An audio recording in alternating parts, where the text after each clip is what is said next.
सीखो सब कुछ में खुशामदीद। दोस्तों आज हम सीखेंगे कि हम किस तरह नेक्स्ट शीट और प्रीवियस शीट में आ सकते हैं शॉर्टकट कीज़ के ज़रिए। तो आप देख रहे हैं कि इस वक्त हम इस वाली शीट पर हैं। हमें अगर शीट 5 पर आना है या शीट 6 पर जाना है, यानी कि नेक्स्ट शीट पर जाना है, तो इसके लिए हम क्या है कंट्रोल पेज डाउन की प्रेस करेंगे।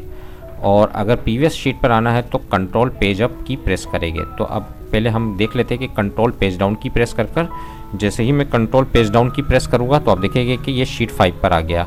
दोबारा प्रेस करूँगा तो शीट 6 पर आ गया, और ये अब देख रहे हैं कि शीट 7 पर आ गया। इस तरह शीट 8 पर आ गया। अगर मुझे प्रीवियस शीट पर आना है तो इसके लिए मैं क्या करूँगा कि जो है पेज अप की प्रेस करूँगा। जैसे ही मैं पेज अप की प्रेस किया देखो शीट 7 पर आ गया, 6 पर आ गया, शीट 5 पर आ गया और ये मेन शीट पर आ गया।